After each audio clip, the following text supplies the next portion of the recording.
Trump threatens tariffs for countries trading with Iran. U.S. President Donald Trump has signed an executive order threatening to impose additional tariffs on countries that continue to trade with Iran.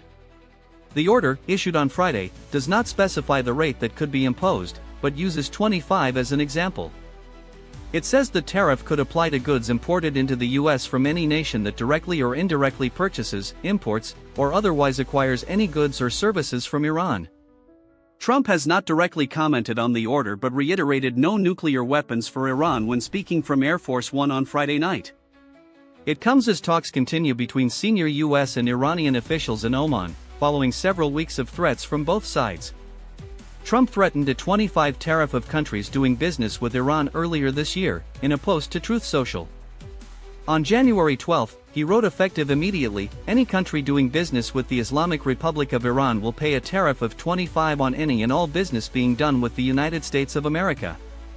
At the time, no further detail was provided on how the tariffs would work in practice.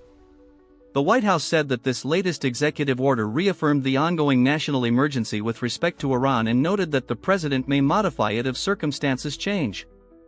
It read, the president is holding Iran accountable for its pursuit of nuclear capabilities, support for terrorism, ballistic missile development, and regional destabilisation that endanger American security, allies, and interests.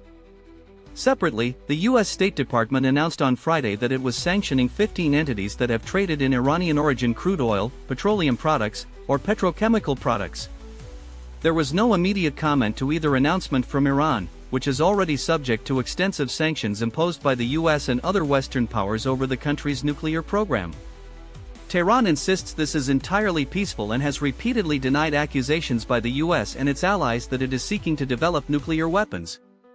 Under a 2015 nuclear deal with world leaders, Iran was not permitted to enrich uranium above 3.67 purity, the level required for fuel for commercial nuclear power plants, and was not allowed to carry out any enrichment at its Fordo plant for 15 years. However, Trump abandoned the agreement during his first term in 2018, saying it did too little to stop a pathway to a bomb, and reinstated U.S. sanctions, which crippled the Iranian economy.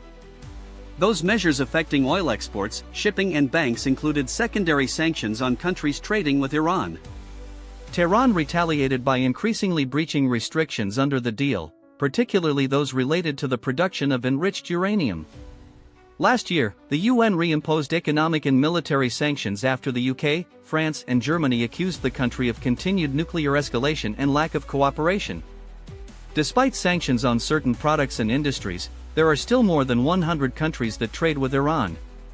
Its biggest export partner is China. In the year to October 2025, Beijing bought more than $10.4 billion of products from Iran, according to figures from Trade Data Monitor based on official Iranian data. China is followed by Iraq, which received $10.5 billion worth of goods from its neighbor. Iran also counts the United Arab Emirates and Turkey among its largest customers. Exports from Iran to Turkey jumped substantially from $4.7 billion in 2024 to $7.3 billion last year. Starting in Oman on Friday, the ongoing talks are the first involving U.S. and Iranian officials since last June, when the U.S. bombed Iran's three main nuclear facilities. The Iranian delegation was led by Iranian Foreign Minister Abbas Araghchi, while the U.S. was represented by Special Envoy Steve Witkoff and Trump's son-in-law, Jared Kushner. Speaking to reporters on board Air Force One, Trump said Friday's talks were very good, and that Iran looks like it wants